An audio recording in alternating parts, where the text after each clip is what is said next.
Welcome to Armchair Expert. I'm Monica Padman, and I'm joined by Mr. Sir Dax Shepard. Really good job. Identical. Dax Shepard. Dax Shepard. I'm Dax Shepard. No. That sounds bad. Okay. What does it sound like? It just sounds dumb. Okay, yeah. And you're not dumb. It's not a good representation of you. Well, you know who else isn't dumb? Who? Jessica Biel. That's right. That's right. Jessica Biel is an actress and a producer. You know her from Seventh Heaven, The Illusionist, The Sinner.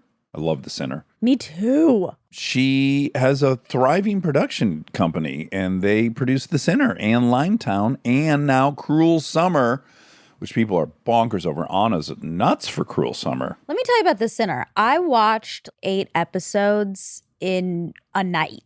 Remember? Yes, I just started it. Oh my God. That is a good show. Is a damn good show. Anyway, but Cruel Summer also people are in love with. Yeah, Anna in particular. My She's friend a Anna. big fan of this. Now, what is Cruel Summer? Well, I'm going to tell you. The finale is on June 15th, and it is a chilling story of one girl, Kate, who goes missing, and another girl, Jeanette, who mysteriously takes over her life. Count me intrigued. Me too. Wait, we have some housekeeping. 2 big things. 1, big reminder, we're moving to Spotify July 1st. Get that app on your phone, guys. Listen to it for free. Free. Exactly how you've always been listening to it, and enjoy. Same show. Now we have a really big announcement. Yeah, especially if you're single and horny. We are announcing right now Monica and Jess season 2. Yeah. Now, this season is going to take a little bit of a departure from the first season. We're going to take what we learned about ourselves and we're going to put it into a more application-based format. Into action. We're putting that thing into action. And Jess doesn't want me to use this, but I have to because it's the best way to who's kidding who? Be analogous. It's going to be a Bachelor-esque type season. What could be more thrilling? We have an application up on the website. Who wants to date Monica? Who wants to date Jess? The thing should say who doesn't want to date Monica, who doesn't want to date Jess. And there's just a little quick application and you apply and we're going to go down a little journey with some of these people. God. Are you going to have one of those sex rooms where you sleep with like the top 4 people in one weekend? Fantasy suites? Mm-hmm. We haven't decided. We just don't know. No, my guess is Jess might. Well, I had to guess. If I was just a betting man who would be in the fantasy suite, it would be Jess. Yeah, running through the top 5. But listen, it's not going to follow any of the structure of The Bachelor. We're not like getting married at the end of this. There's no ring. That's too early to say. All right. Yeah. There's no expectation other than really immersing ourselves in the Los Angeles dating world and really like doing it. Immersion therapy. That's right. Wow, I can't wait. So you can go to armchairexpertpod.com if you want to apply to be Jess or Monica's lovers. No, date us. Okay, date us. Date. Because we're doing this for real. This is specific to Los Angeles applicants. Way too much fucking pressure if you're like, well, no, I'll fly in there for a date. No, that's too much pressure. Yeah, well, I was thinking about moving there anyways next year. No. You got to live here. You got to live here. You got to live here to get state tuition, okay? And you got to live here to date Monica and Jess. That's right. Right. Okay. So check it out. Check it out. And please don't apply if you're in a relationship. I'd prefer that. What if they're on their way out of No. Oh, okay. Please enjoy Jessica Biel. We get support from Quince. So we've been talking about Quince a lot lately, and as we head into fall, it's the perfect time to reset your wardrobe with their amazing pieces. I think it's so fun to do when the seasons turn over to just spruce up your wardrobe with a couple specials, and Quince is the place. Totally. We're talking organic cotton, Mongolian cashmere, tailored chinos from just $60. Premium fit and quality you'd expect from a luxury brand designer. I love Quince. You know, I like it understated and subtle, and I like stuff that has high quality. And Quince checks all those boxes. I love a lot of stuff from Quince. Honestly, they have incredible premium denim, which is very important for fall. It's pretty much all I wear in the fall is denim. And Quince has such a good selection of quality denim. Their stuff is so versatile, timeless, and built to last that you just grab every single day without thinking. Right. And all of that for 50 to 80% less than similar brands. They go direct to ethical factories, cut out the middlemen, so you get all that quality without overpaying for it. We love that. And they do way more than clothes. They have bedding, cookware, bath essentials, travel must-haves, same deal, and great quality. Upgrade your everyday. Download the Quince app for app-exclusive offers or go to quince.com/dax. Get free shipping on your order and 365-day returns. Now available in Canada and the UK too. That's QUINCE.com/dax. We get support from Apple Gift Card. Back to school is here, and for many, that means some big life transitions. Whether they are heading into a new grade or setting up a dorm for the first time, you want to give them something that actually supports their growth and success. Apple Gift Card is a versatile solution because it takes the guesswork out of gifting. It's not just about a new pair of AirPods for focus. It's about giving them the invaluable chance to choose the digital tools and subscriptions that suit their unique journey. They can use it for productivity apps on the App Store, movie nights on Apple TV, or extra iCloud storage for all those new memories. With Apple Gift Card, it's so empowering to give the students their freedom to allocate their own resources. Celebrate their new academic chapter. Visit applegiftcard.apple.com to celebrate their milestones and gift one today. He's an armchair expert. He's an armchair expert. He's an armchair expert. Okay, so what's happening? I'm spending a lot of time at home on Zooms in my apartment, hanging with my baby, changing diapers, doing nap time. Wait, hold on. How young of a baby do you have? He's almost 11 months. Get the fuck out. I thought for some reason your children's were a little more grown like ours. So you have an 11-month-old? I have a 6-year-old and an 11-month-old. I had like a secret COVID baby. Wow. Oh my God. Congratulations. It wasn't like supposed to be a secret. It was just COVID happened. And then I went to Montana with my family and never left. Uh-huh. Right, because normally you've gone out somewhere in public and someone would have noticed that you had a passenger. Exactly. And it just never happened. It was the weirdest thing ever. And so you're kind of living out my greatest fear because I love our children. I fucking love them. And I love the entire experience of raising them. Yet, the notion of having a newborn right now is the most terrifying thing I can imagine. I forgot. You forget everything, right? What happened to you as a person, as a human, with your partner, with your sleep schedule. I forgot. Yeah. And I'm happy we're 11 months in because it was serious. You forget on purpose. Yeah, chemically, I'm sure. Yeah, because our second kid came only 22 months after the first one, or 20 months.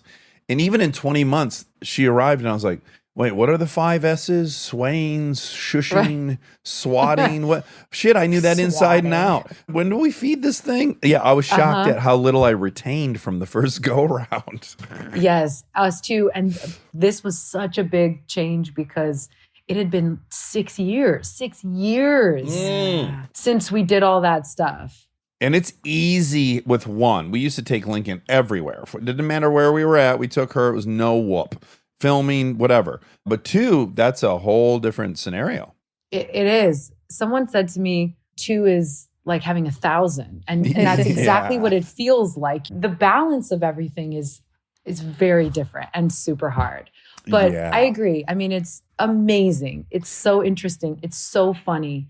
The conversations I'm having now with my 6-year-old is so cool. Like, he's a real person. Yeah. Saying the funniest stuff, and he's so sensitive and tender. And it's just so interesting to see that part of it happen.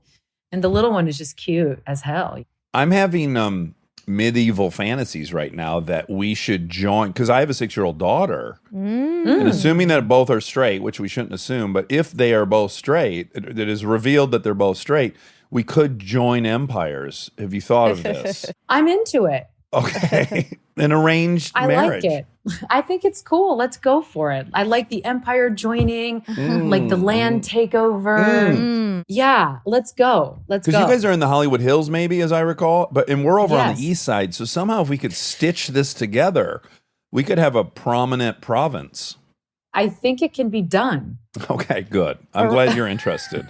Arranged marriages have a pretty high rate of working out, too. I think so. the highest, they say. So you must have had your baby, what, like month 4 of quarantine? I had him in the summer. So yeah, like halfway through, or I guess whatever. And what was the hospital experience like? Like, how many people were allowed to be there? Just you and Justin? Yes. The hospital restrictions had just changed. Uh-huh. And there was a moment there that there was nobody allowed at all. Yeah. And I was really getting nervous about that situation. Mm-hmm. But yes, he was allowed. I think if I had to be there alone, that would have been horrible. I would have been really scared. Yeah. Yeah, you would have really felt like it was you two against the world, like you and just this little vulnerable creature, and you're all alone. It's almost a post-apocalyptic tale. Handmaidsy. Handmaidsy. Yes. It did start feeling a little handmaidsy for a moment there, right? Yeah. Oh, gosh, it was scary. Handmaidsy. Oh. I hope that somehow gets in the vernacular. It In like 40 years, people are saying it's very handmaidsy, but no one knows where it comes from, like all the words we currently Oh, use. wow, that'd be fun. It would, if it's an adjective for whatever feeling that we just described. Why did you move around so much as a kid? Do you have military parents? Oh, no. You have a General Electric father employee. Yes. So he was working at GE. I don't really know why we moved every couple of years, but then he went into business for himself and sort of started his own consulting business, which is what I believe he was doing with GE. But he then went into business for himself and then moved my family to Boulder, which is where my parents wanted to be. Okay, but there's a bunch of stops before Boulder, right? You're born in Minnesota. Yep. Born in Minnesota. Then we went and stayed with my grandparents in Florida for a minute. Then we moved to Texas where my brother was born. Uh-huh. Then from Texas, where did we go after there? I don't remember what was in between like Texas and Connecticut, but we stopped in Connecticut for a couple of years. Oh, my goodness. 2 places in Connecticut. Then we went to Colorado. At what age do you land in Colorado? 8 or 9. Holy Jesus. I feel like once you get to junior high and high school, man, if you don't have a clique, you're kind of fucked. So was it easy or do you remember being hard? You were a new student like every 18 months. I don't really remember it being hard. You're so young at that point that like you're not living and dying in your social circle, right? You're just kind of like, whatever, I'm hanging out at home and I have some friends. So I think if I had been older, it would have been a lot harder. You're right about that. Yeah, as you're saying that, I'm remembering like you're just not discerning at that age. Like I remember I'd go see my brother play his hockey games, and whenever kid my age was there, we would just sit and chat. And in particular, I remember one kid, I was sitting on this log watching my brother play field hockey, and this boy my age sat down and we were just chatting, and he goes, "Do you eat your boogers?" And I go, "No, do you?" And he goes, "Yeah, I like them." And I just remember thinking like, this kid had such honesty. He had no shame about that. Yeah. It's seared into my brain like that he said that. So And were you lying to him? cavalier. No, I didn't eat my Okay, boogers that's until good. Bree taught me to. Until you were in your 20s? In fact, I don't know if you would remember this, Oh, God. Jessica, but I'm going to fast forward now to my memory of meeting you. I don't know if you would remember, but there was a period. I had been on television for about 35 seconds, and I joined a group that was like Ashton and this whole collective of young actors that hung out, and you were among that group. Was that like an acting class? No, this was a friendship circle. Like in 2000, I guess, 2 or 3, I started hanging out in that social thing where people were going to nightclubs and people would hang out at the 70s show and they'd go here and there. And you were in that group. That's right. Yeah, I kind of cruised around with with some of those guys and gals in that world. I do remember that we met all those many years ago. I mean, I don't remember the context necessarily. Are you about to tell me some really hardcore story? First of all, you're the most generous lover. I just want to start there. I'm so glad. I'll never forget what a generous lover you are. So let's just Honestly, that's the way I want to be known. When I die, just generous lover. on your tombstone. That's it. Here What else lies do a you want? generous lover. That's all. Okay, there's a bunch of reasons I would remember it better is because I had some awareness of you as being on Seventh Heaven, and I didn't even know what Seventh Heaven really was. My understanding of it was there was like a Christian show that had made it on network television. Right. And then I guess, again, this is all like me being super naive. So then I assumed everyone on the show is probably pretty Christian by nature. And I mean that in a stereotypical way, like not out at a nightclub. And then I Right. met you, and you were real brashy. Is that a positive adjective? I want it to be positive. You were very outgoing and outspoken, and Right. you were, I'm going to say it, just very overtly sexy too. And I was like, oh, this Christian gal is, she's like a great dancer and a sexy dancer.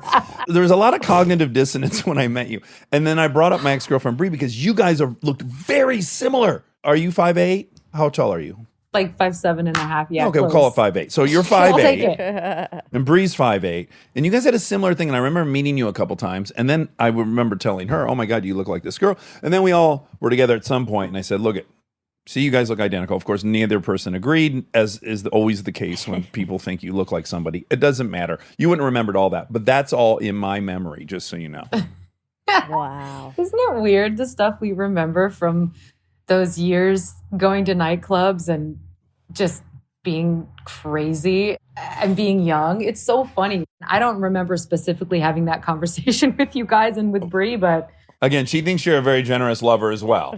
oh, She would label you very right back generous. at her. Right back at her. I loved Seventh Heaven so. Oh, tell me about it, because Oh I'm out. my God. Tell me. It was Well- You my did? show. Yes. Tell me. I watched that and Buffy. I think Buffy came on Yeah. maybe right after, and it was like Yeah. this lineup, and I was obsessed with it. And at first, my parents told me I couldn't watch it. Wait, wasn't it the safest TV show for a young mind? Well, they're not Christians, so that maybe Ah. they thought like you're You're- gonna get indoctrinated. Although it wasn't like the dad was a reverend on the show, but it didn't feel like a Christian show to me. It wasn't technically. Yeah. We never used that word Christian necessarily. It was like a religious family who went to church. Right. So you could sort of infer whatever you want about obviously we weren't a Jewish family, but we were a family that goes to church on Sundays, and our dad was a reverend. Correct. Yeah. So whatever you wanted to take from that. I wanted to be in that family so bad. Tell me why. Because it was a big, boisterous family. Yeah, lots Yeah. of people in it. All the sisters were cool. Ooh, who was the coolest? Jessica? Yeah. Yeah. Obviously. She's pretty Well, I was the gangster. I was the oldest. No, you have swagger. You have like a really, and I hope this doesn't sound negative, you have a masculinity to you that I find very attractive. Like you have Confidence. yeah, Thank you have, you. yes. I mean, who doesn't want to have a little bit of swagger? yeah. I like that. Yeah. Again, I used the word Thank you. brashy earlier, but it was incomplete. Okay, so And she was a basketball star. Can you play basketball in real life? It's not really my best sport, to be honest with you. I She's can soccer. dribble and shoot, but yes, Ah. I'm much more of a soccer gymnast. Mm. And now I play a lot more racket sports because I'm older Oh, sure. and can't do any of those cool moves anymore like I used to be able to do. Yeah. A level 6 gymnast, is that what I read? What does that mean? Yes. That just means not great. How many no. how many levels are there? I needed some context. Is there 1,000 or 7? Well, no, it's like you hit level 12 and Oh, level 12. 12, if I remember, look, this may have changed, right? The Sure. gymnastics world may have evolved into a different thing now, but level 12 is like you are like junior Olympics. You are like college competing. Level 6 is just kind of when you can compete level 5, I believe. And then level 6 is like you're doing like round off back handspring, back tucks. You're doing like back walkovers on the beam. Yeah. Ooh. Doing stuff Very like good. that. Oh, wow. So I was just kind of barely testing the waters with the serious gymnastics career. And then I was like 5'5" and 6. And they were like, This isn't going to Oh, work. yeah. you're way too tall. It's a shame you didn't work harder and then arrest your development the way they do. Stunt your growth. Yeah. I know. It's a real shame you're not 5 foot. I really didn't dedicate myself properly. I got my period. Like, I was a real Oh, disaster. No. That just won't do, getting your period. We're bouncing all around the place. I want to go back to Seventh Heaven.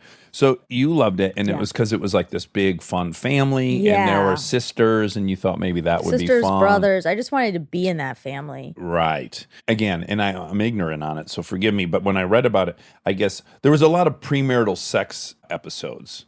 Like the brothers were concerned and the father was concerned. And I guess in that sense, it was kind of this, that's what made it Christian-y to me, I guess. It doesn't matter. Cut that It's out. so funny. I'm really trying to think. I'm like, were there a lot of premarital sex I don't remember episodes? that either. Okay, well, I you guys would know more than I. You were on the show for 10 years and you watched it. I was a so- super fan. Yeah, and I read 3 sentences about it today. You know what it was? It was a show that was dealing with teenage issues and kids and family issues, but it never really crossed the line into like major stuff, right? It kind of really towed the line. I mean, there was an episode, I think, where my character may have got caught smoking pot. Okay. You know, and that was like the furthest I feel like we ever took it. And that even, maybe she was just around it and didn't actually try it. I don't remember, but I feel like that was probably the furthest we went. There was probably like teen pregnancy that my family was having friends, or like maybe I had a friend at school. And so that conversation came up in that way, but it was really safe show, I'm sure, which is probably once your parents got over the whole Christian part, quote unquote Christian part. I don't actually think they knew about that. They just thought, I think they were more well, scared the word of like heaven's in the teen- title. Well, that's true. But also it was like True, a yeah. teen show, and I was in middle school, I think. And I think they were worried there was going to be like sex and stuff like Teen that. pregnancy and some dope smoking. Yeah, exactly. Okay. And they were right.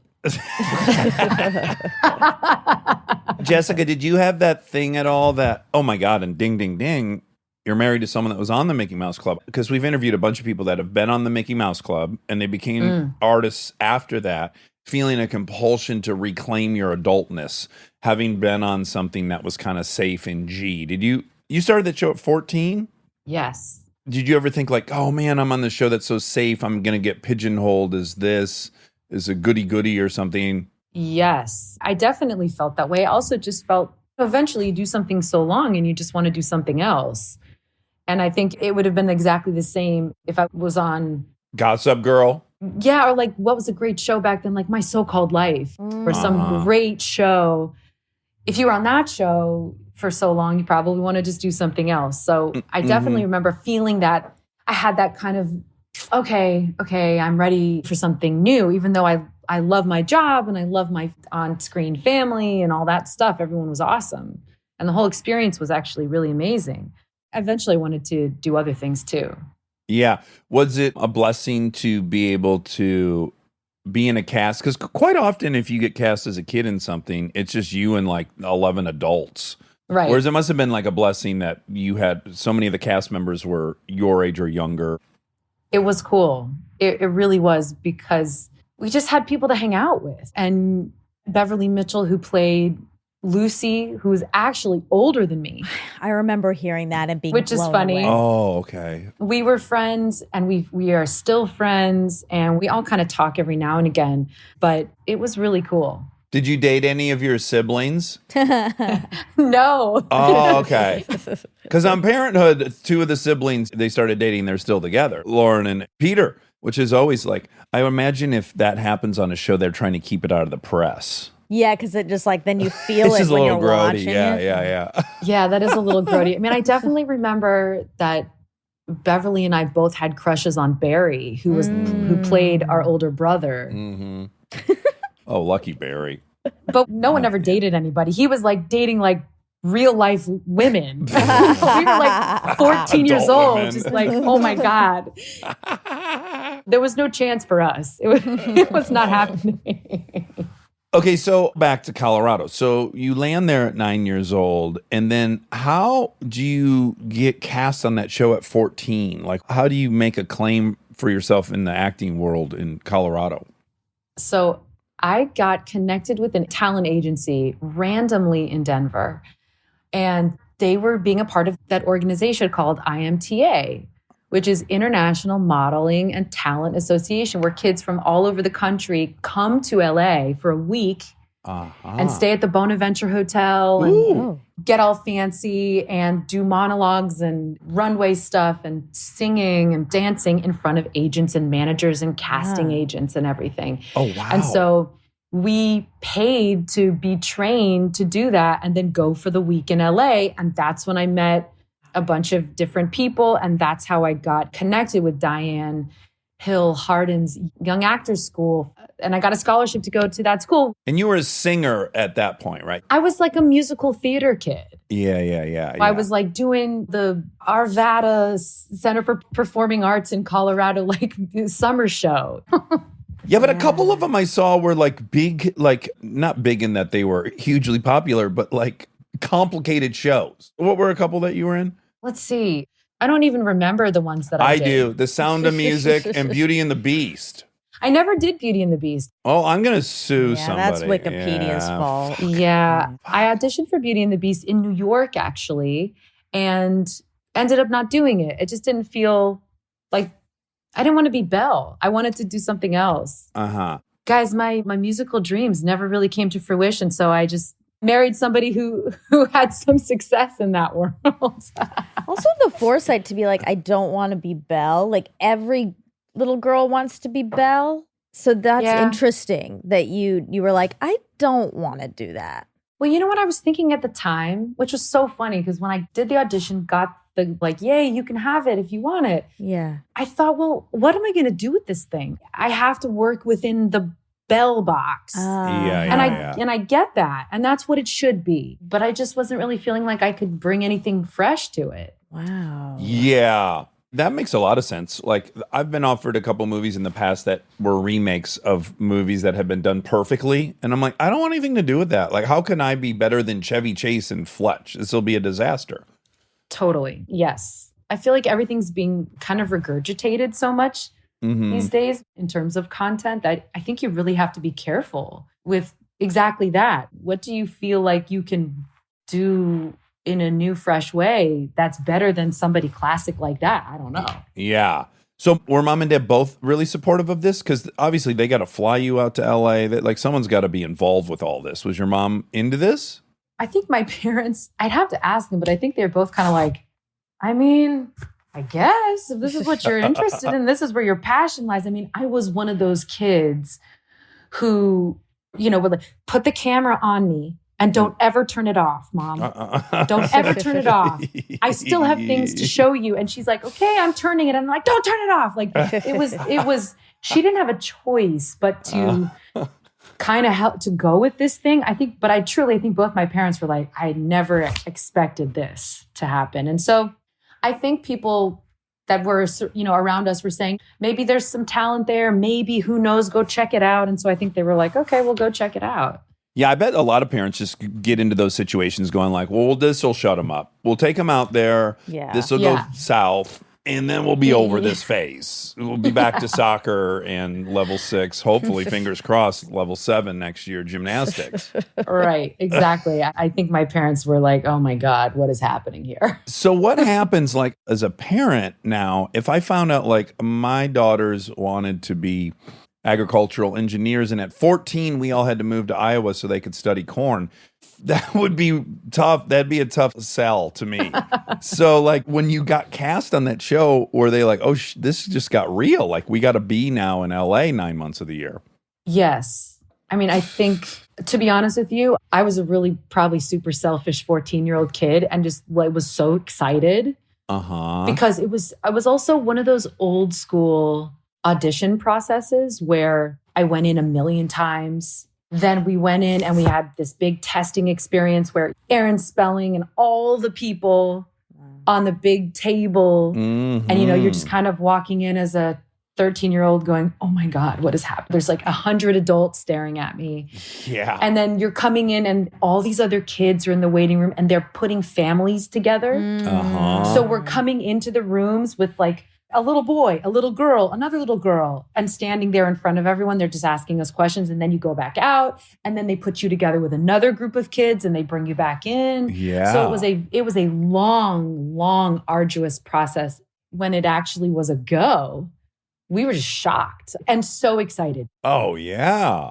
It was like the biggest thing that ever happened to me in my life. And then the reality, I think, probably set in for my parents. I mean, I was laser focused, like, I'm doing what I'm put on this earth here to do, and you guys better get in line. Yeah, sure. Did they stay married through this? My parents did stay married through this. Oh, good. We would kind of take turns. So we lived in Oakwood apartments. That was going to be one of my questions. Did you live at Oakwood? I lived at Oakwood. I certainly did. My brother was at home. Then finally, the family all came out. We lived in Calabasas for a while. My brother went to high school in Calabasas. Then they ended up going home, back to Colorado. So it was kind of like a lot of back and forth. Uh-huh. But yeah, I mean, I don't know. Honestly, the person I always want to ask in these moments is like my poor little brother. Like, was that horrible? I'm so sorry. Did I just ruin your entire high school experience? But no, he's a self-sufficient young man he's a business owner. It worked out for him, right?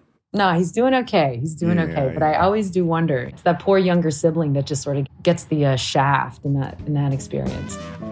Stay tuned for more Armchair Expert, if you dare.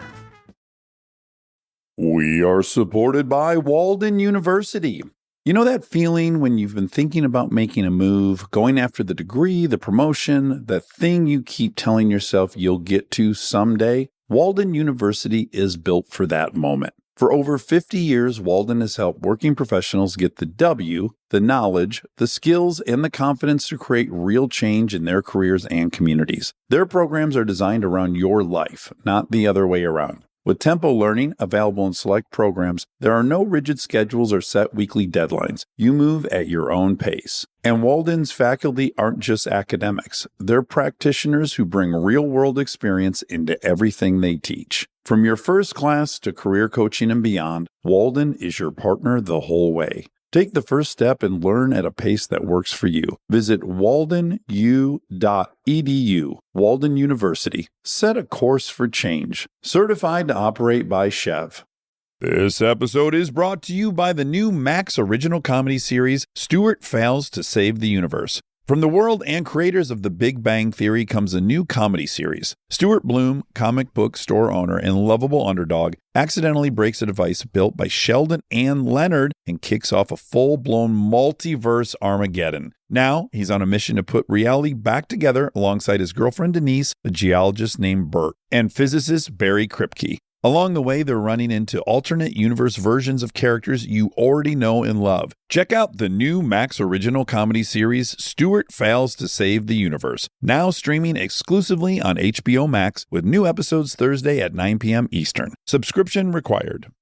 This episode is brought to you by SoFi, the all-in-one finance app where you can bank, borrow, and invest all in one place. Let's talk bank accounts for a second. The average bank savings rate is 0.39% in interest. You're earning pennies on your savings, but it does not have to be that way. With SoFi high-yield checking and savings, the money barely making moves sitting in your savings account can earn over 8 times the national average savings rate with eligible direct deposit. No account or overdraft fees, which feels rare these days. You can get your paycheck up to 2 days early, perfect for getting ahead of a bill or grabbing what you need right when you need it. Plus, get up to a $300 welcome bonus when you sign up with eligible direct deposit. Sign up for SoFi checking and savings at SoFi.com/armchair. SoFi checking and savings is offered through SoFi Bank N.A., member FDIC. Terms apply. This episode is brought to you by ServiceNow.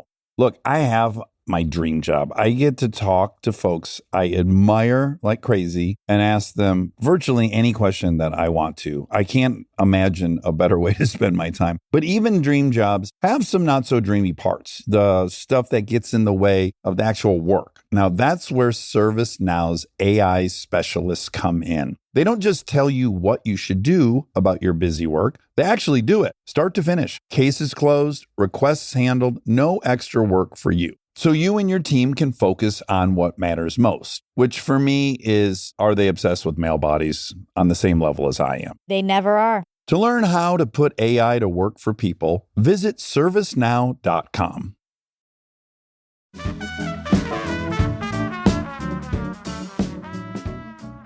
I'm now thinking, like, do you think part of you and Justin's bond comes from the fact that you guys know what it's like to have spent your teenage years working and being away from home and all that? I mean, that's such a unique experience that so few people you're going to bump into have. I think so. And I think not tangibly at first. Mhm. Tangibly at first, when you meet somebody, you're just like, This motherfucker can dance. Look at this. yes. Ooh, there's a vibe. He's cute. He's nice. I'm into it. You don't really think about, Why? wow, we have so many parallel experiences. It's honestly, it's more like now as we're parents and we're older and still going through all our own shit and all our old traumas and, Mhm. and all the good stuff and everything, that kind of does come up a lot where we just kind of get it. It's like an unspoken, I know what that's like. You know what that's like. If you start at that age, I would imagine it would be really easy to be a people pleaser.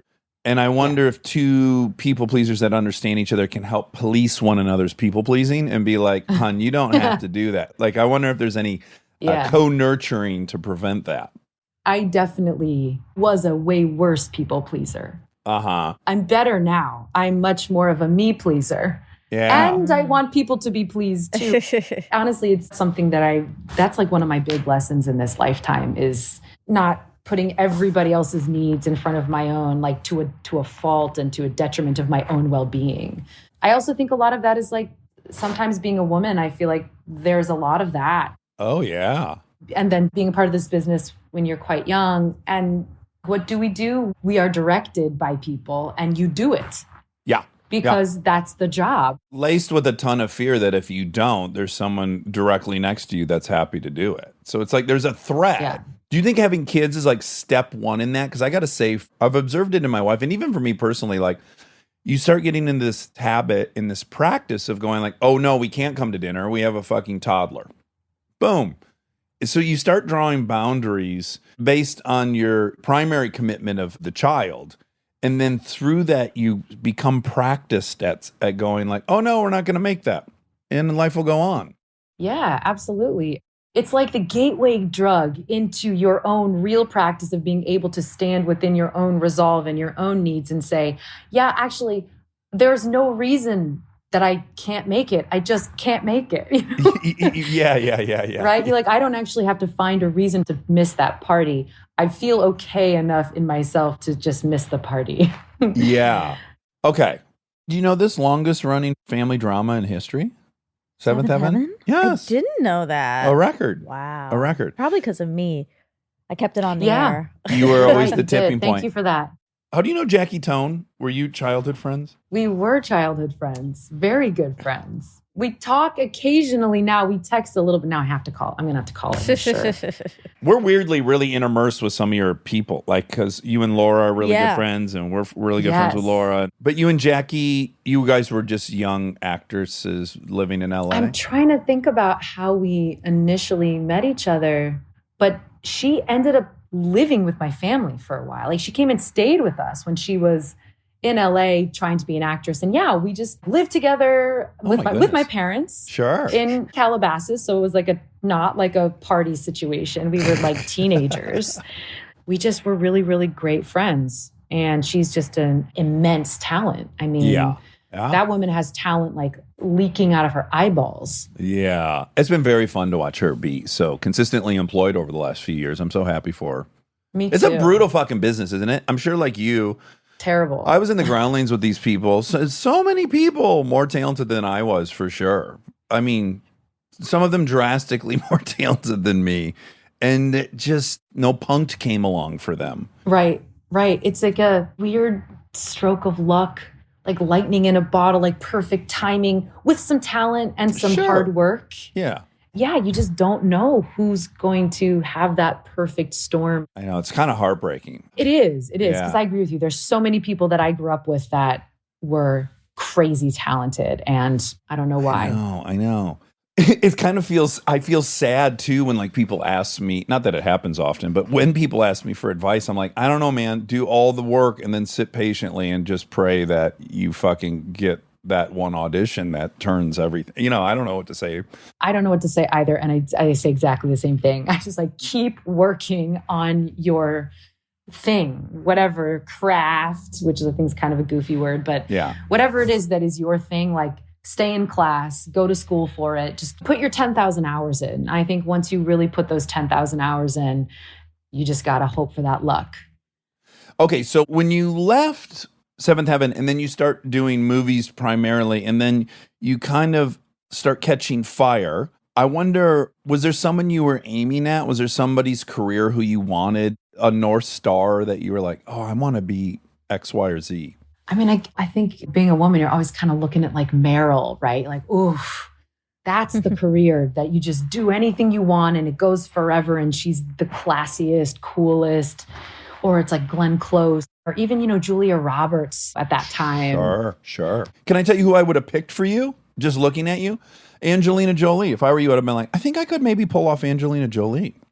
You know, I think my representatives, That's what they thought. that was sort of the goal. I was sort of feeling Glenn Close and they were going, let's do Tomb Raider and Team and shoot some guns and wear a tank top. And, Yeah. and by the way, that worked for me for a while. Yeah. That totally was like my jam for a while. And those were cool experiences. And I feel like I look back at my slate and I look at it and I go, I don't know who that is. Who is that person? But it was cool. Doing all the different things in one's career happens for a reason. So you can't like regret anything.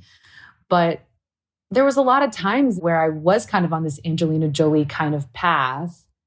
And it just wasn't creatively fulfilling. I mean, she's obviously done, especially later, more recent, like super interesting things. Yeah. And she's amazing. Let's lament for 1 second, though, how unfair it is for women. Because even me asking you that question and thinking about, okay, well, there's a few options. So yes, there's the win 26 Academy Awards route. How many people do that? 2, 3 of them we can name. Yeah. And then there's like 2 female action stars. Whereas if you're a guy, it's like, but you can be Seth Rogen and now that's a thing. Now some guy could be Seth Rogen. There's a Krasinski. If you're a guy, it's just kind of like Well, if you're a guy, you can be anything. Right, There's you're not encouraged categories. just to be you, Yeah. and then let that become a thing. There's so much more latitude for guys to just go like, oh, I'm this. and now you'll build something around this. Yeah, it's true. It's really true. I mean, it's obviously getting better.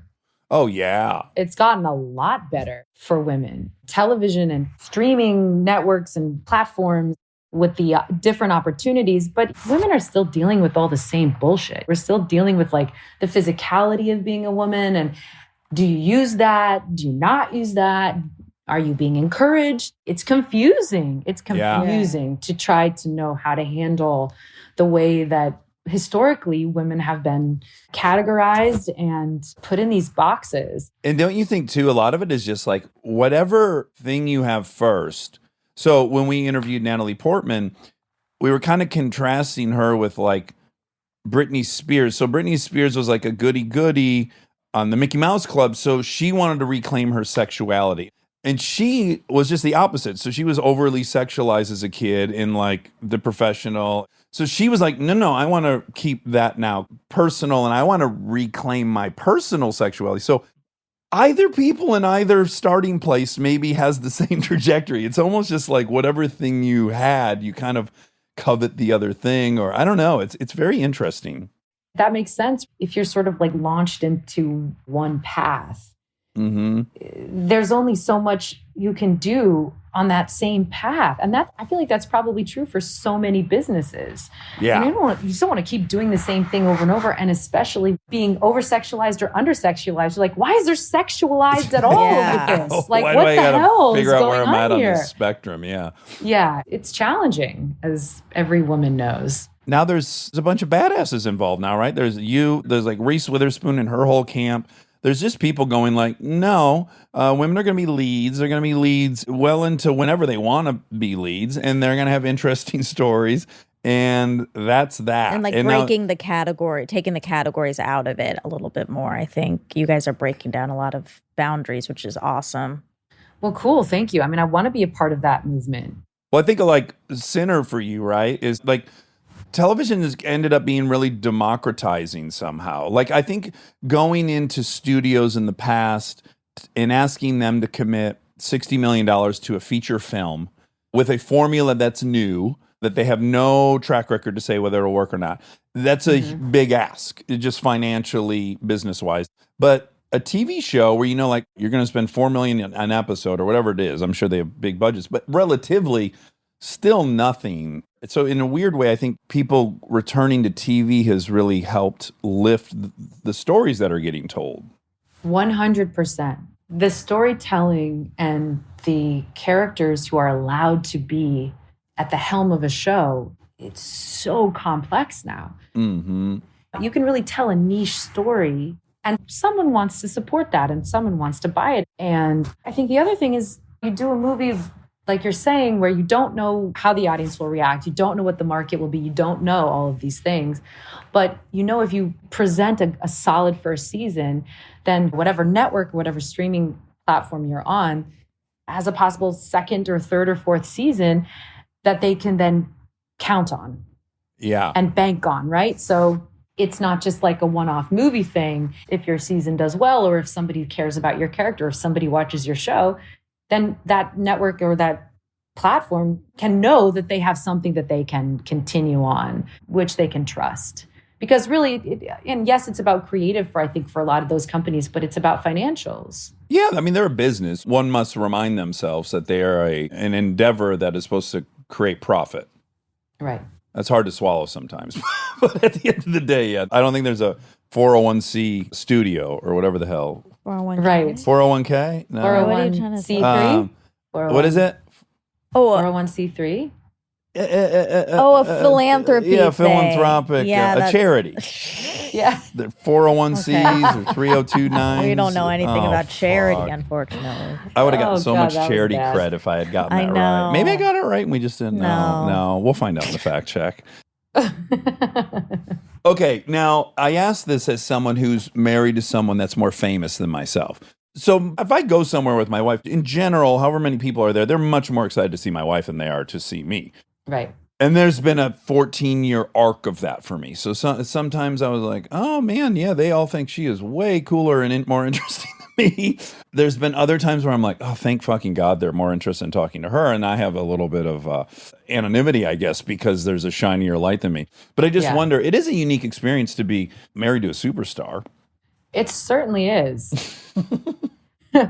I think I went into this, it was a very clear differentiation of stardom, Sure, just like worldwide name recognition. Global, not trying to compete with that at all. Yeah. Never have, not worried about it. So I think my experience is a little different than yours because we were on really different paths and levels. I don't want to say levels, but on some level, yeah.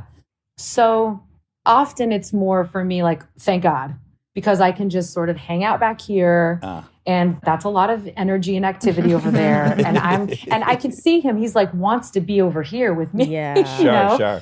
And just hanging out and chilling or whatever. But it's quite an interesting experience nonetheless. Yeah. I mean, again, it's just a very unique. It's not like you're going to call your mom and be like, you'd be at the arena and dad would be performing and then, who are you going to ask for like guidance in that situation? Nobody. Right. Sometimes it feels, and I know Justin feels this way too, like we both sort of feel isolated in the experience because like, who do you call to say, hey, how do you take kids on tour? Yeah. Like sometimes I'll ask them like, who of your colleagues should I talk to? Yeah. Whose wife should I speak to about what do I do with now 2 kids on an arena tour, which will come up in the future at some point. Will you join a lot of the tour in general? Yeah, depending on what it looks like and where in the world it is. Yeah. A lot of the conversations that we have it's such a unique experience, like you're pointing out.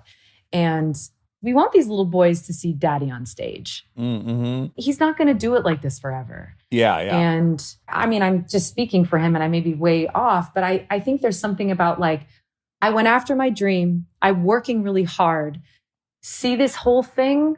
Like Silas, for example, he's obviously the only one that's old enough to have been on a previous tour, but he would come for rehearsal and we would say hello to the band and Justin would carry him and he would do a sound check as they walked down the stage and he knew all the dancers and then he would see the arena without any people and we would talk to him about Daddy plays music, not just for us, but this whole arena is going to get filled up with people. Yeah, right? Yeah, so yeah. he would see the arena empty and then he would see the arena full.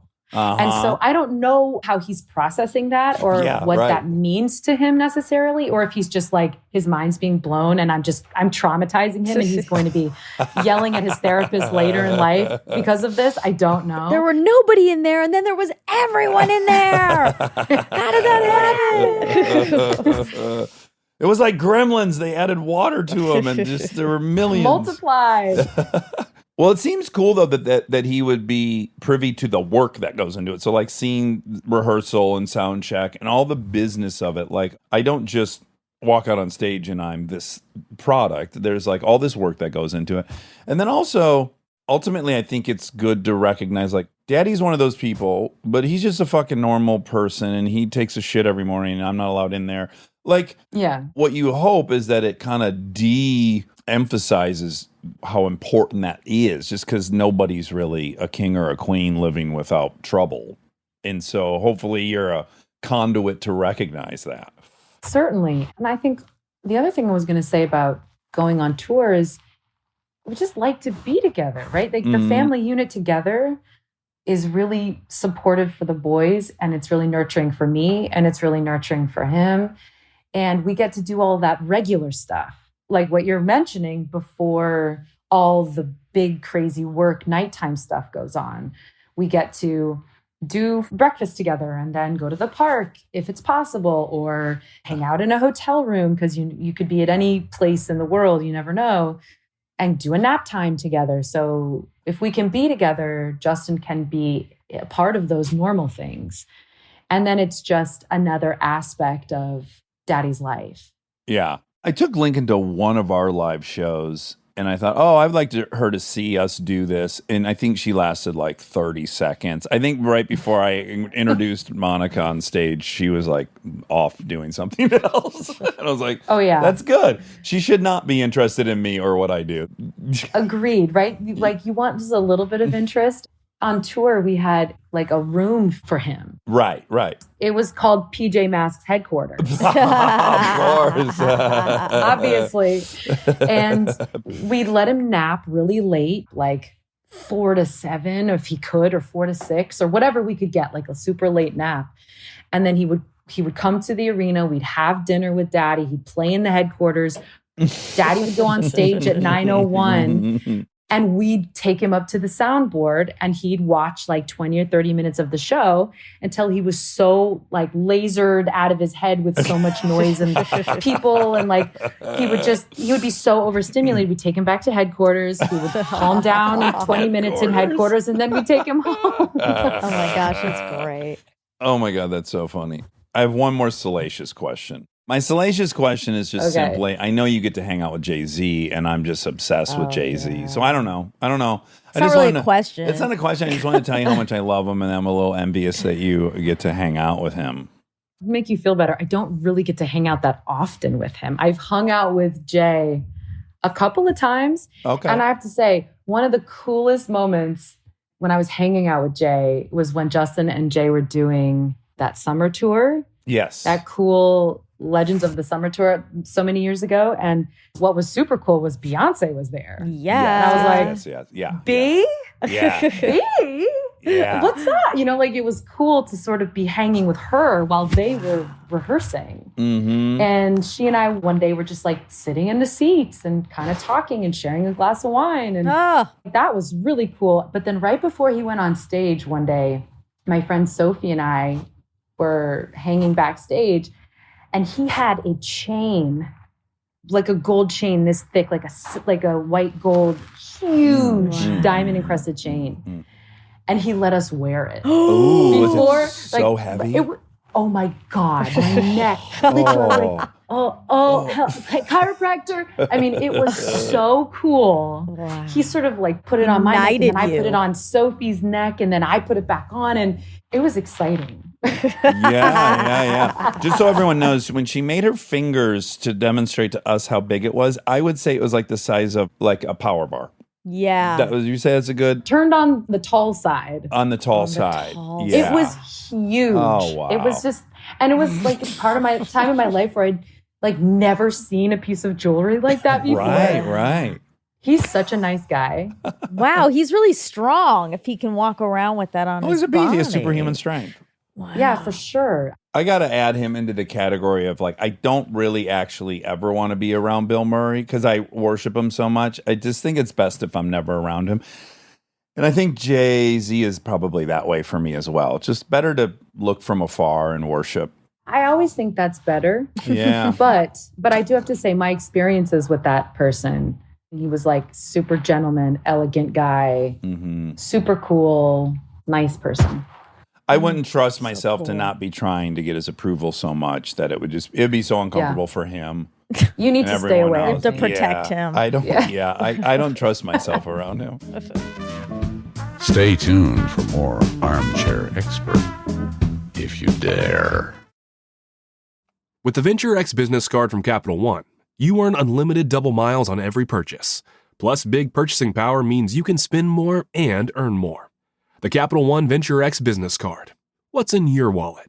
Terms apply. See CapitalOne.com for details. Living your best life means being extra where it counts and skipping the extra where you don't need it. Like in your cleaning products. That's where Seventh Generation comes in. Their bio-based cleaning power delivers a powerful clean with nothing extra in the bottle. Need a dish soap that cuts through the tough grease? A detergent that tackles the worst stains and odors?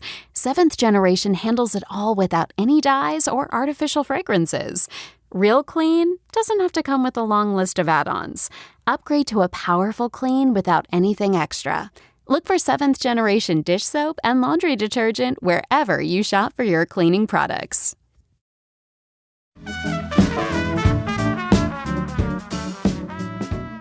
At what point do you decide, like, I'm going all in on producing? What was it motivated out of? Do you feel like there were projects that you wanted to see that weren't getting made? Did you feel like I want to have an unlimited trajectory to my career? I want to not be so dependent on people calling and going, be in this movie? Or was it all those things or a combination?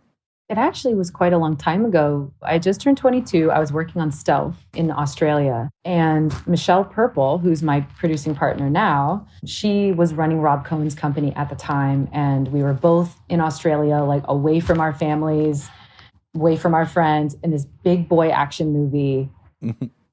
Just feeling not creatively supported at all, right? Just like, what am I doing here? I'm just like in the gym, powerlifting. I'm like throwing up way too much weight, eating so many power bars. Like I didn't know what was happening to my life. And I met Michelle, and she and I started hanging out, surfing in Bondi Beach and watching movies together because we were like one of a few girls on set, basically. This sounds so fun. It actually was so fun. And at that time, she was trying to figure out what she wanted to do with her career. Was she going to stay with Rob? Was she going to move on to being an executive somewhere?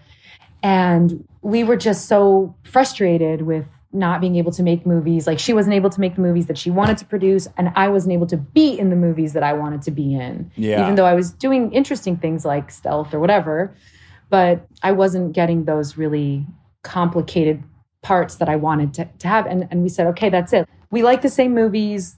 I think this could be fun. You're cool. Let's go for it. Let's create a company. And that was, I mean, I'm 39 now. So that was at 22 that we started this company. 17 years ago. Yeah, a long time. So for many years, I think people just thought we were like a joke. You know, they're like, oh, that's really cute. Well, it's a double whammy. You're young and you're female. So it's like, Yeah, and she's like blonde and like voluptuous, and we would like totter into these meetings in heels and nice outfits, and people were just like wanting to just pat us on the head. Is kind of what it felt like. Uh-huh. It felt just like a patting, like, oh, you guys are cute. Good luck to you. Because we would walk in there, we want to make female-driven content. People were like, oh. Now, obviously, that's totally changed, and everybody's making female-driven content, which is awesome. I mean, I also want to think like the mandates from the old school networks were just different than the content providers now, which is sort of like, have at it. Give us something crazy. Like, show me an unreliable female narrator that I'm not sure if I like, but who's this masculine, like all these things that don't normally go together. And people are like, that's what I want. And you're like, that's what I want too. Yeah. You can get hung up lamenting the departure of movies, which I have at times been like, oh, yeah, there's no movies to be in and no one goes and sees them. Or you could just focus on the fact that this is like the best and golden age of television and it'll probably never be duplicated, just what is all happening. How many shows have you gotten on the air? Sinner. Tremendous. We loved it. Thank you. It was awesome. Great experience. Limetown, which nobody saw, which is a big bummer because I thought it was a really cool take of a podcast turning into a show. And then Cruel Summer.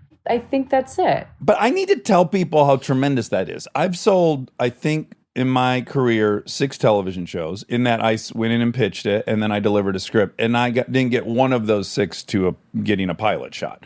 So the fact that you've gotten 3 things shot on TV is statistically incredibly hard to do. It's very impressive. Thank you. But you're right. It is really crazy hard. So, I mean, also what would add to that is the amount of other shows that we went around and pitched. I probably can't even remember the amount of different ideas that we actually went around town pitching and never got anywhere. Yeah, right. So the finale of Cruel Summer is upon us. Yes. How busy does that show keep you? Well, now that we're this far down the line, we are locked cuts on everything. We're just doing all the last minute posty stuff. So this particular season is pretty much kind of running on, the train's on the tracks and it's on its way. And honestly, what we're doing with our creator and our, our writers and our other producers is, what would a season 2 look like if we would get that opportunity? And I don't know if we'll get that opportunity, but we're kind of trying to look into what that would be. We had no idea this show would be so popular. Yeah. It's kind of crazy. Yeah. It's set in Texas. Do you guys shoot in Texas? We do. Oh, you shoot do? In Dallas. Yeah. Oh, in Dallas. So are you down there a bunch? Well, weirdly enough, because this was a full shoot during COVID and I had a newborn, I never went. I was never on set. This was the first time in my experience with my partner where we were fully apart from each other. She was on set. I was not on set. And I felt more than anything very far away from the real nitty-gritty, dirty producing hands-on experience, which is where we're with the actors and we're hanging with the writers on set and everyone's having fun and doing their thing. This was a very different experience because of all that. Yeah. And what is the dream show that you want to create for yourself and be on? Or now, how does having an 11-month-old impede on that? Gosh, I mean, definitely it impedes because I feel like I'm just kind of coming out of that sort of black hole of breastfeeding, naps, diaper, bed, breastfeeding, naps, diaper, bed, like that, like sort of a cycle that you're in when you have these little tiny people, and trying to figure out when I sort of joined the world again and joined my business again. I don't even know how to be away from this person. I mean, literally, because of COVID specifically, I have not spent any time away from this little guy. Yeah. If the world had been normal, I would have spent some more time away and maybe even worked before this point. Yeah. Do you think it maybe is a blessing? Because when you have a brand new baby, you're aware of the fact that you're missing the world. Like people are out to dinner, you're not. People are at the store, you're not. Do you think it was maybe easier in quarantine? Because you're like, well, everyone's just sitting around. I'm not really missing anything. Yes, it just was a huge blessing to not be pulled in many directions. Do I leave the house and miss the feeding to go to a meeting? Right. I just had no option. There was no meeting. Yeah, there was the Zoom meeting that I was having in my bedroom that I could jump off of if I needed to feed the baby. So for that experience, it was unbelievable to have the time and not feel like I was missing out on people and friends and family going out and traveling and having dinners and all that stuff. Yeah, it was kind of lucky in that respect. I have a great vasectomy doctor, just so you know. Dr. Josephson. He handles it with care and compassion. I was on a trampoline 3 days later, so if you want. No way. Yes. And you know what? I want to say I'm proud of you. Thank you. Thank you. You know, when you're in a partnership, it's like, it's your turn now. It's your turn for the birth procedure. control. Yeah. Mm-hmm. Yeah, let's get him in so that we don't have a third child in 6 years by accident. Oh, God. Oh, my God. Oh, my God. Real quick, though, with Cruel Summer, for people who haven't seen it, what is it about? Cruel Summer is a psychological drama about two young girls in high school in Texas. And one of them goes missing. And while she is missing, this other kind of unassuming girl who she didn't know very well sort of essentially takes over her life. Ooh. And the story really unrolls, and it's all really about what happened to this girl who went missing. How is this other girl connected to it, and who's telling the truth? Ooh, juicy. And it's on Freeform, right? It's on Freeform, but it's on Hulu the next night after it premieres on Freeform, so you can watch it on Hulu. Okay, good. Hulu. And the gal who's like kind of adopting her persona, what I love is I think in high school in particular, we had somebody we wished we were in high school. Oh, for sure. Like there were points in my life where I'm like, yeah, I would trade with Trevor. Yeah. I want his life. Let's give it to me. Totally. It's kind of a universal feeling of, man, that girl's so cool and popular. And even in the show, I think the girl has a line that says, is that so bad? Like, am I so bad to want that too? Yeah. You know, and her dad character says, like, that's what you want, right? Which is like what you probably say as a parent of a teenager, who I don't have a teenager yet. But man, the angst of that time in your life where it appears that someone else's existence is so much easier. Oh, for sure. They're just not. Yeah. Right? When you pull back the drapes of somebody's real inner personal life or family life, it's just very different. Yeah, as I always say, there's no accomplishment that gets you out of having to brush your teeth twice a day or like be mindful of what you eat or, That's right. you know, no, everyone's got to kind of move their body and exercise a little bit to feel good. You can't really escape all the things as much as you'd want to. Yeah. You really can't. Oh, here's a juicy question for you. We have so many friends that do what we all do, and they all have children, and there's varying degrees of whether people would want their kids to go into show business or would hate for their kids to go into show business. What are your thoughts on that? It's a really good question. I mean, my knee-jerk reaction is, oh God, no, please, no.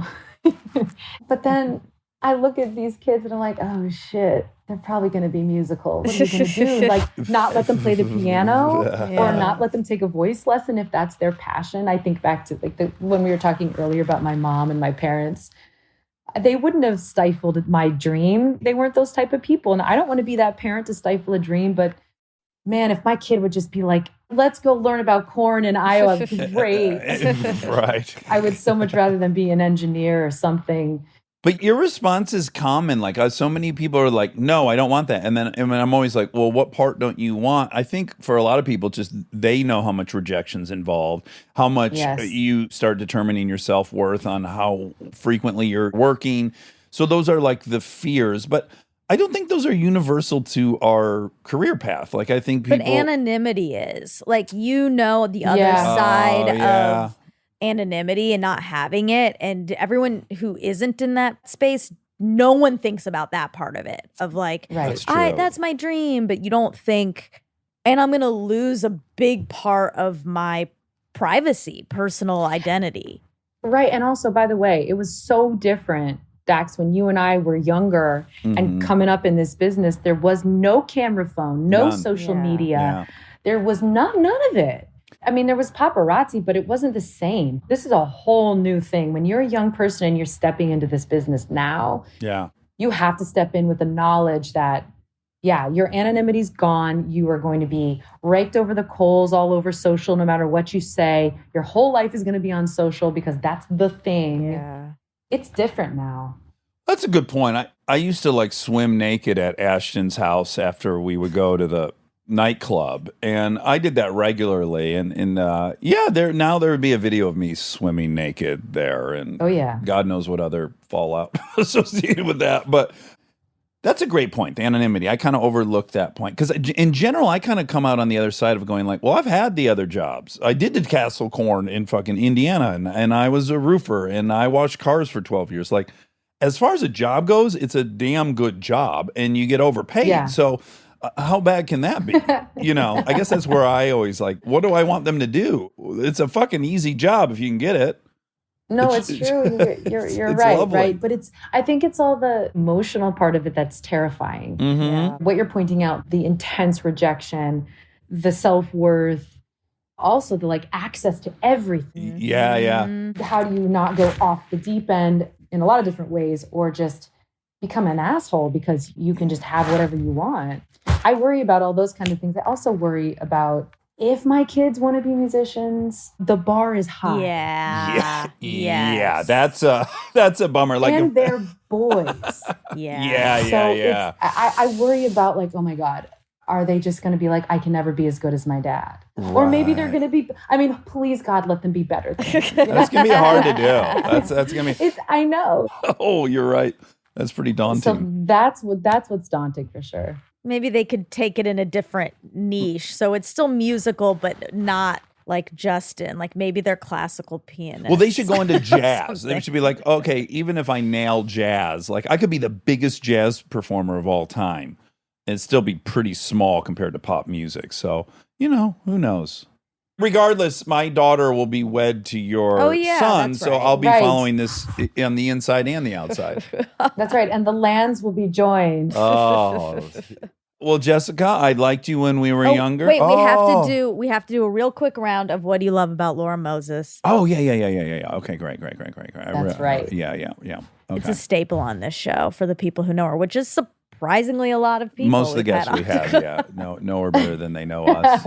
So how does it go? Do we just go? Yeah, you can go I'm going to let you go first because we've already done this a few times. Well, I love a lot of things about Laura. And in my world, she's known as Lomo, which is the nickname forever Lomo.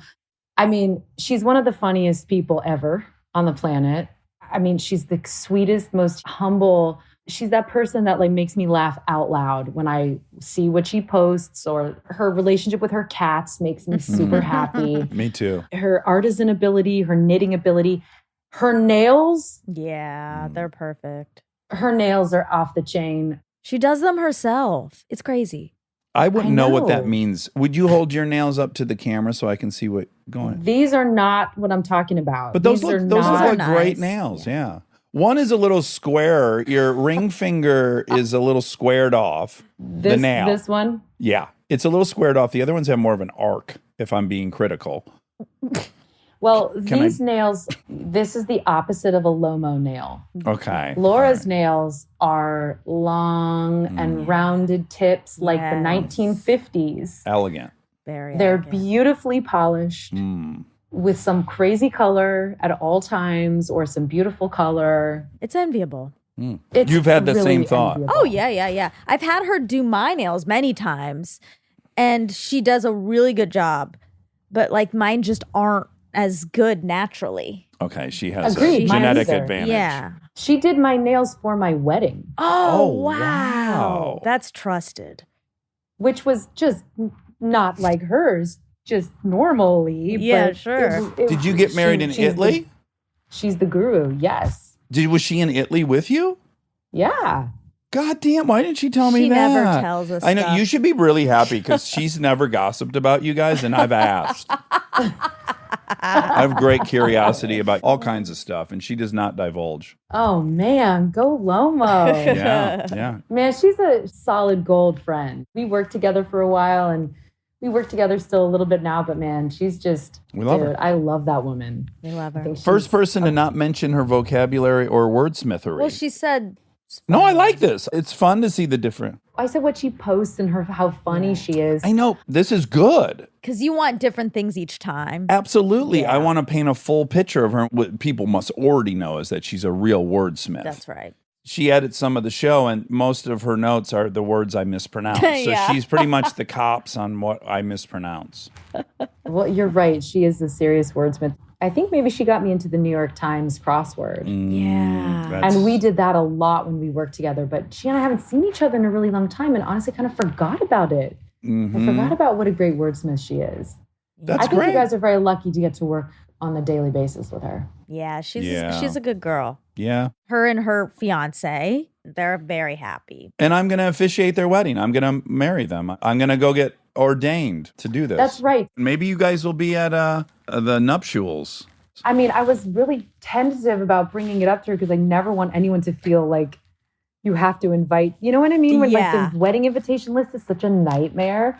But she said on a text the other day, she was like, hey, you guys are going to be invited. I don't know if you can come. So I'm going to be there. Oh, good. 100%. I'm going to be there. All right. So prior to then, we're going to work out a little cue. Okay. So Peter Krause and I had this thing where every episode we had come up with a crazy word that you had to work into a scene.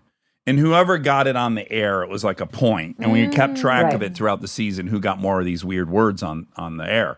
So similarly, I'm going to give you and I a catch word or phrase when I'm marrying them. No, she should give it to you. Oh, great. Okay, so I want you to think of a word like acorn. And you're like, how's he going to work acorn into some nuptials? Into the nuptial. Yes, and then when I say It's that, such a good game. you'll get a tingle. You'll be sitting in your seat and you'll go, "Oh, that was for me," and that'll make you feel very included. Do you like this plan? I do, but it should be something like scrotum. Okay, Oh, wow. that's going to be a tough one. But you but know what? That's going to Right? be too easy for him, though, because That's true. he's already going to say stuff about scrotums. I'll go labia minora. Oh, God. That'll be a little more Oh, elegant, wow. a little more feminine for the nuptials. Maybe it should be plantar fasciitis. Ooh, plantar fasciitis. Oh, that's a good one. I can't- That's I'll tell you why that's a good one. I can't even say it. Yeah. Yeah. You're going to have to practice a lot. Fasciitis? I want to say fasciitis, but it's fasciitis. Plantar Your fascia. fasciitis. Now I don't know. Your fascia. Because it's the It's the fascia. fascia. It's the fascia. Well, everyone knows it's the fascia. All right, for real, Jessica, thanks for chatting with us. I want everyone to watch on June 15th. Yes. June 15th, watch the finale of Cruel Summer. I guess on Hulu, you'll probably watch it the 16th if it's the day after. True. And keep your eyes peeled for other Biel Jessica projects. Biel productions. Yeah. Yeah. Just a general. Yeah, please do. In general. What is the name of your production company? It's called Iron Ocean Productions. Ooh. Iron Ocean. Paradoxical. Correct. Mixed messages. We love mixed messages. Yeah, we love mixed messages. I can't stop thinking about weird words for you to put in this speech. And like the word keeps coming up, yogurt. Oh, Yogurt, that's a great random. It's really good. Okay, I like It's really, that. really good. Challenge accepted. Yogurt. Yogurt. All right. We'll report back in a year. See I if it know happens. it's too far away. I'm so excited about this game. All right. Well, minimally, we will see you at the wedding. I look forward to it. Me too. Thank you guys so much. Yeah. Take care. Bye. All right. Bye. And now my favorite part of the show, the fact check with my soulmate, Monica Padman. Hi. How are you? Pretty good. You're in kind of a novel outfit. Tell me. I know you're telling me you wear those jeans all the time, but I don't remember them, first of all. And secondly, you're in a white tee in those jeans, which you claim you wear all the time. I do. But it's kind of a new look for you. Just a white tee Yeah. and some ripped jeans. yeah. Yeah. Right? Yeah, sure. I guess I don't. I mean, I wear ripped jeans a lot. I wear these jeans quite often. Oh my gosh. All the time, huh? Yeah, Wow. all the time. All right. And a white tee I've worn this white tee over the years. a lot. Oh, wow. Okay. Well, it looks very novel. This is reminding me, I had a dream. I had a dream that I was at like a dinner party or something, and someone said, "Oh, it's so novel." And another girl was like, ugh, that's so out. Like that word. Oh, really? Yeah, like novel and proprietary was like a phrase. Okay. And it had left. It was like the been there, station. done there. Yeah. Been there, done there. Yeah, been there, done there. Uh-huh. And BDDT. and I was in my head like, wait, I thought we made that up. Oh, wow. Yeah, it was a whole thing. You were afraid it got played out, and we didn't even know. We didn't know. Maybe there's a little voice in the back of your head that's like, we're overusing it, you know? And then that was your subconscious Maybe. saying, like, you're overusing it. Probably. PO'd, played out. PO'd. So you went to the doctor this morning.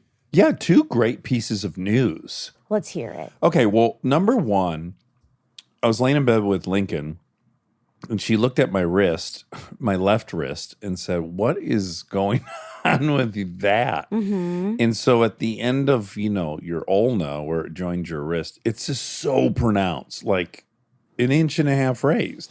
And what would you say left to right comparison? Like 3 times as high? More? Yeah, probably 3 or 4. 3x. Okay, so I then was like, yeah, that is really crazy looking. And then I was like, oh, I bet it's bone cancer. And then I thought, well, no, that is the hand that I crashed on and broke all the bones. So maybe it got jostled in that. Sure. And I just didn't notice it. Then back to thinking it was cancer. Sure. And then you saw it and you thought, well, yeah, that looks like could be cancer.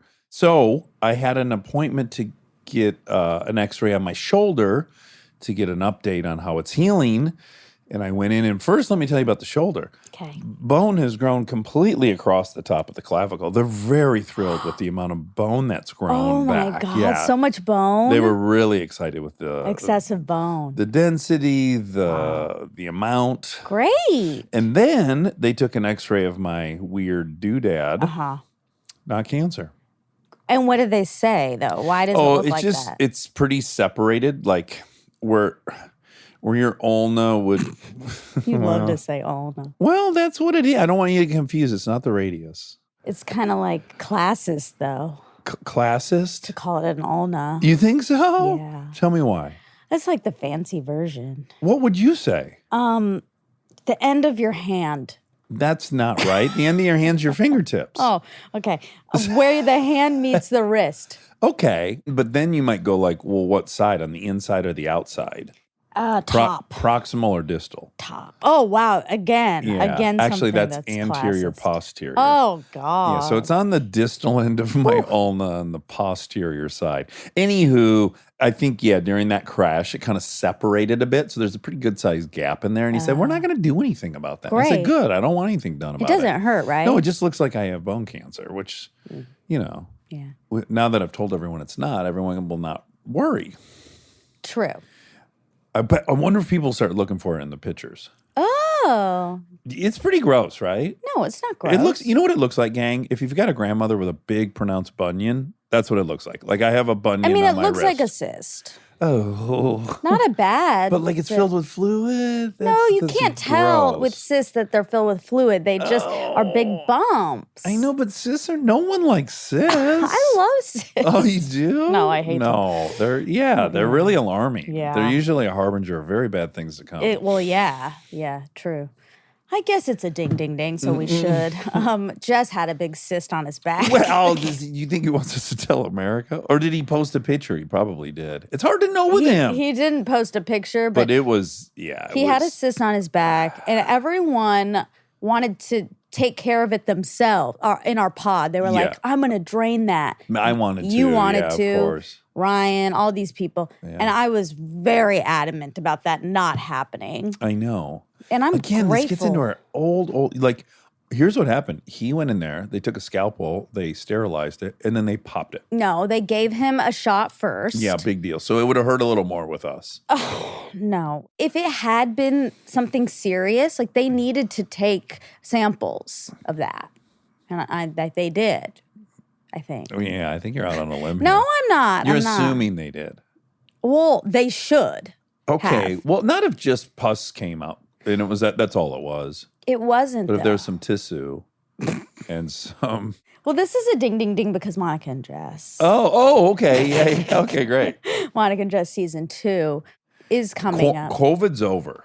Well, it's COVID not over. Quarantine's over. Oh, yeah. Jess and I were at a bar last night and it was packed. Booming. It was. Popping. I kept thinking, like, wow, just a year ago.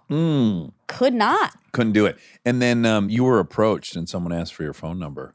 This is really a ding, ding, ding for Monica and Jess. Because it's like, well, let's get the ball rolling. Yeah. So someone asked you for your phone number. They did. It was lovely. What did the male or female? Male. Okay, and what did the male look like? So cute. Oh, really? So cute. Oh my God. He introduced himself with some friends. They were armchairies. Okay. How old do you think he was? Well, this is part of the story. So he came up, they introduced themselves. They were so sweet. And then I left the restaurant and I was on the sidewalk and he came Oh my chasing. God. This is so romantic. It was very sweet. He came chasing after me. And then Jess was screaming, apply, you can apply. He said, can I have your phone number? Oh my God. And I said, sure. Oh so my God. I Were you gave it to nervous him. when he said that? Yes, of course. Oh my God. This is so I'm exciting. so shy. I'm so shy. So then I gave it to him, and Okay. then I got home, and he texted me immediately. Oh my gosh. And he said, sorry if that was weird. Okay, good. I just I'm in love with you. I just think you're great and would love to hang out. Oh my God. And I said, are you kidding? I love that you did that. Oh, good. That's very encouraging. Can I ask how old are you? Okay. Because he looked quite young. Okay. And he was a little young for me. I'm He not said, gonna. I'll be blank in. Yes. Did he? Yes. Oh, I knew it. Which was a Oh my really God. cute Yeah. thing to do. I'll be 25 in November. He said, I'll be blank. So I said, thank you so much. That was that. I'm so grateful you did that. And I think you're a little young for me Oh, because I'm about wow. to be 34. And what did he say? And he said, I get it. I just think you're something and Oh my God, what?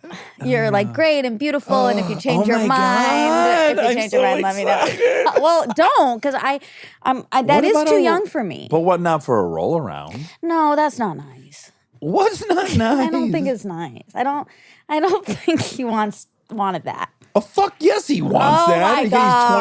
27 years old and you're a bombshell. Yes, he wants to roll around. It's okay to roll around and not have a relationship. It is. Oh, of what is a course. tussle? Like a little light wrestling match at your apartment. Yesterday was kind of so we were at this bar Yeah, and Stella. yeah, we were at Bar Stella. Shout out. It's a great bar in Los Angeles. So me and Jess and Anna were there and it was a lovely Thursday.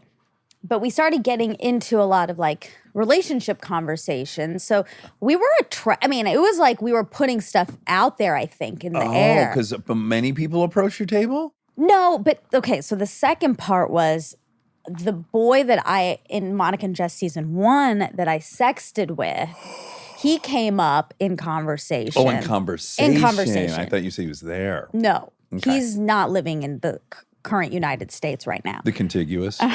yeah. He's not living in the United States currently is what I meant to say. But anyway, so he came up in conversation, a very silly conversation that led me to believe that Jess doesn't know what twins are Tell me. because this person, his sister had a birthday yesterday and he had posted about it. Okay. His sister's birthday. And Jess was like, yeah, that's his twin. And I said, so today's his birthday? Yeah. And he was like, no. And I was like, then that's not his twin. He was not. What? Yeah. What? I'm really putting him on blast in this. Well, fact. hold on. What is he? I don't know. Was he playing with you? I don't know. Anna and I knows? were doing a lot of side eyeing. So we're like, Okay. no, that's not how twins work. Right. If You're that's born his- on the same That's in right. the same moment Yeah. virtually. Same egg. Yeah. Same well, egg. sometimes. Well, that would be not same egg, Identical I guess. twin, yeah, in yeah, this because case, it'd be two brother eggs. sister. Anyway, I guess none of us understand. Distal it. end of the ulna. Posterior. And Jess also said, he's 24. And I said, no, he's not. And he said, yes, he is. And I was like, wait, what? Oh my God. So you were sexting with a 22-year-old? But I knew Jess was wrong. So then oh.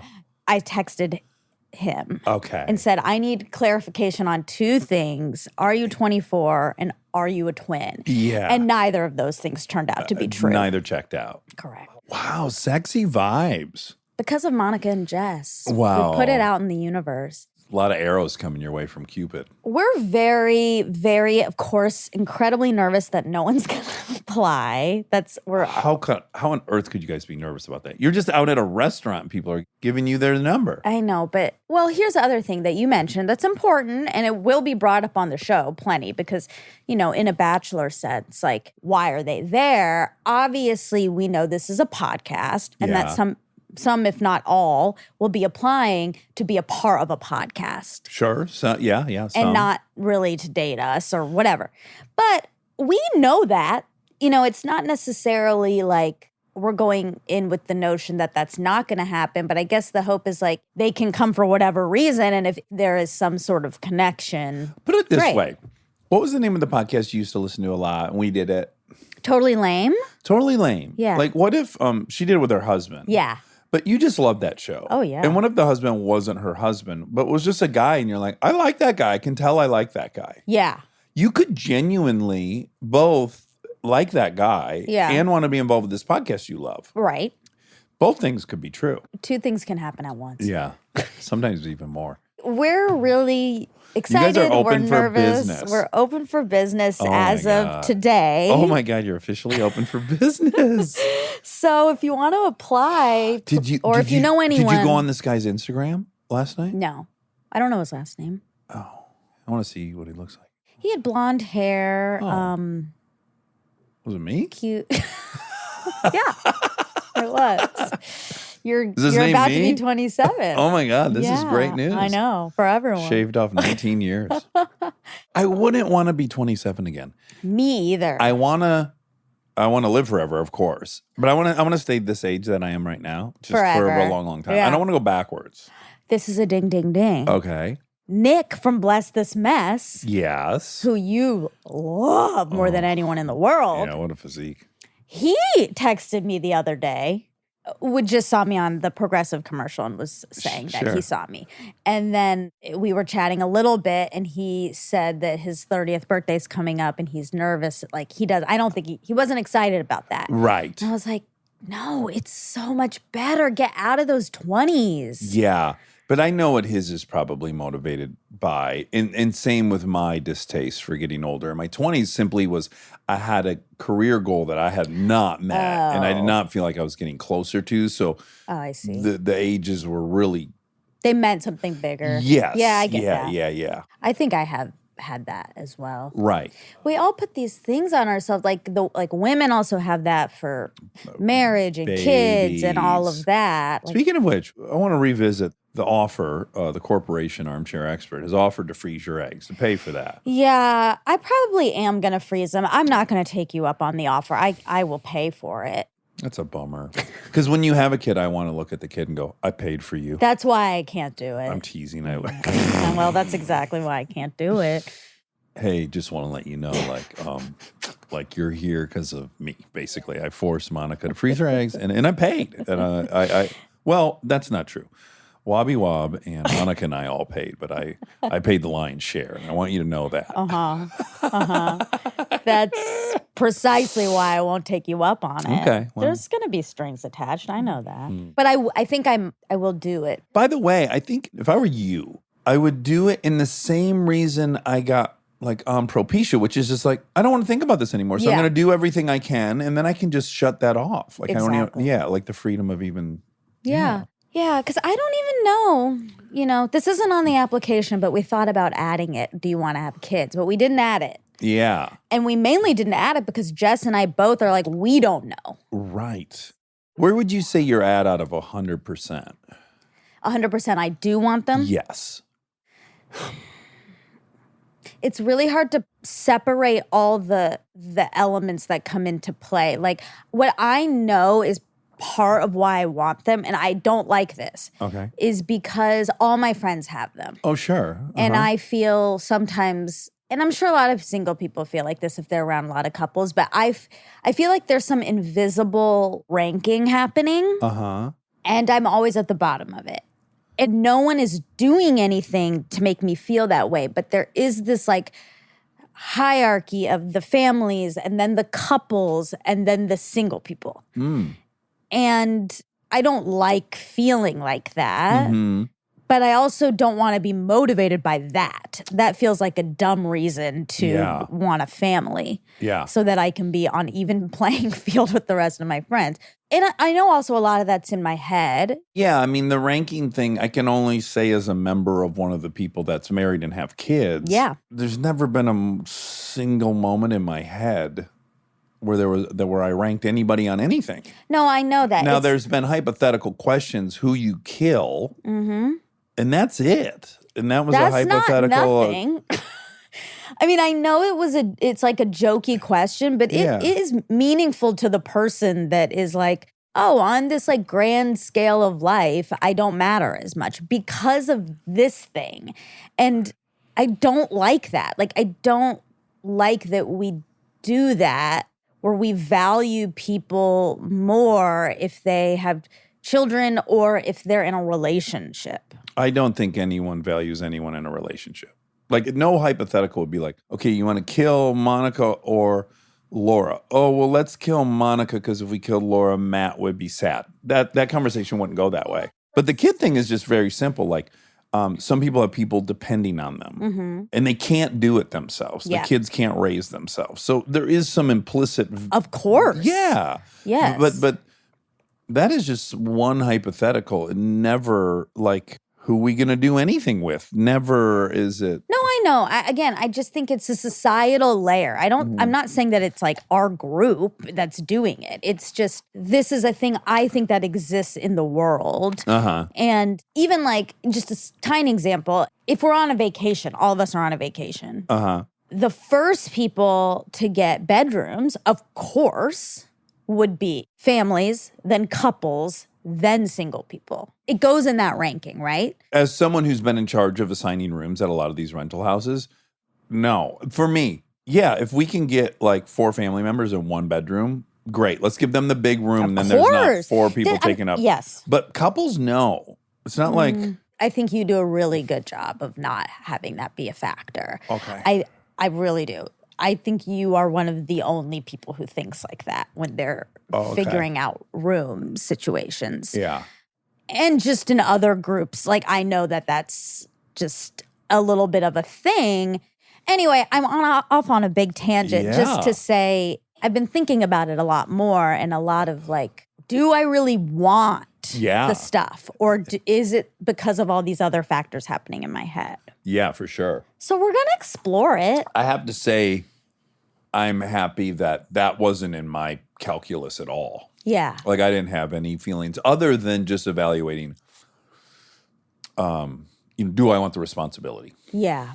Anyway, so apply to Monica and Jess Love Boys. If you want to get involved in this. Yeah. And if you know anyone who you think would be good for myself or Jess, then send them the application. The application's pretty quick. There's nothing to. Where's it at? On our website, armchairexpertpod.com? We'll post a direct link. So it'll be there. Oh, okay. It'll be on the website, and there'll be links and nudes of you and Jess, just so people see if they want to get involved. TBD. All right. Some Okay. vackies. Jessica Biel. Chemically, do you forget what it's like to give birth? I heard that once. Oh, actually, chemically, you forget so that you can do it again because it's so painful. Turns out that's not true. That doesn't seem true.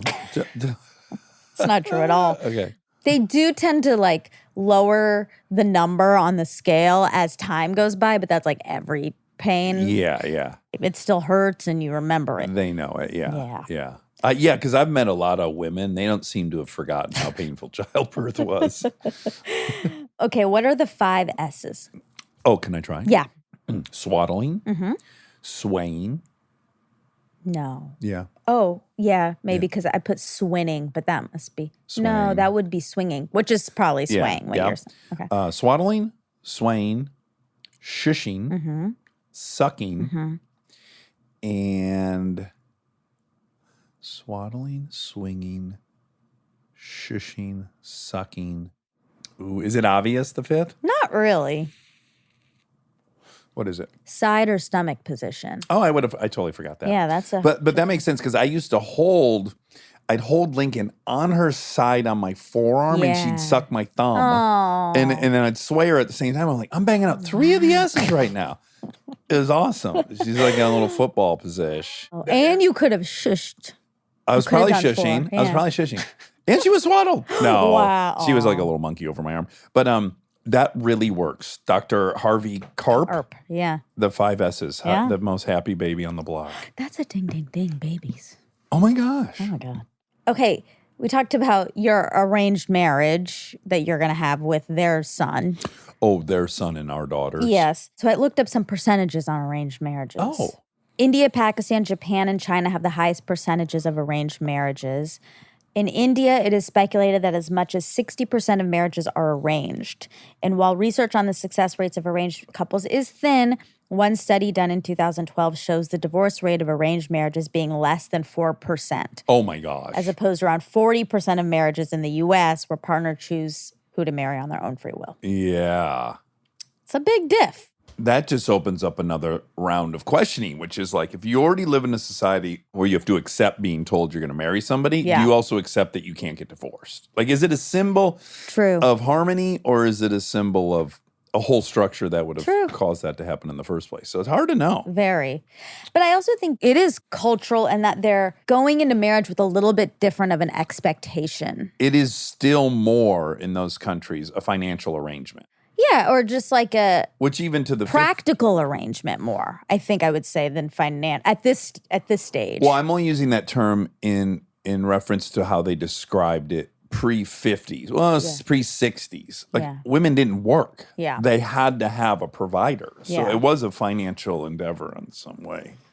But women didn't work here, and they weren't arranged marriages Women didn't work here. in the United States. Well, they weren't arranged, but they were still a survival. That you weren't marrying for love. You were marrying to survive. Right. Gymnastics. Yes, here we go. That's something we can agree on. So we were talking about the levels, and she said there were 12 levels, but there's 10 levels. Okay, great. There's 10 levels in gymnastics and then elite. So I guess you could say 11 if you really wanted to. But 10 levels and then elite is the last level. Can't go further. No. Just gold medals at that point. That's right. Simone Biles is back for this Olympics, right? I know. That's exciting. I know. Are you so pumped? Yes, I'm so excited for the Olympics. Was there an episode of Seventh Heaven regarding premarital sex? Yes, Yeah. there was. Simon had premarital sex. So Simon says. Simon Sachs. the charity thing, 501c3. 501c3. Yeah. Oh. Yeah. I don't know what I guessed. You guessed Probably not 401. Oh, 401. Oh, That sounds you good. guessed 401c3. So you were Oh, close. one off. Yeah. And then it is plantar fasciitis. We got there, but just double Okay, confirming that. And that's it. Okay, those were great. Yeah. And a lot of big, juicy detours. Oh, yeah. Detours. All right, I love you. Love you.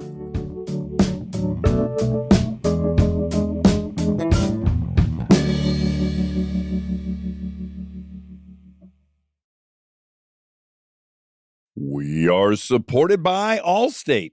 Checking Allstate first could save you hundreds on car insurance. Not checking what the warning light means before pulling out of your driveway, you absolutely convinced yourself it was probably just a sensor thing right up until you were standing on the side of the road waiting for a tow. Yeah, checking first is the right move. So check Allstate first for an auto quote. It could save you hundreds. And for fast, reliable help when you need it, add an Allstate roadside plan today. You're in good hands with Allstate.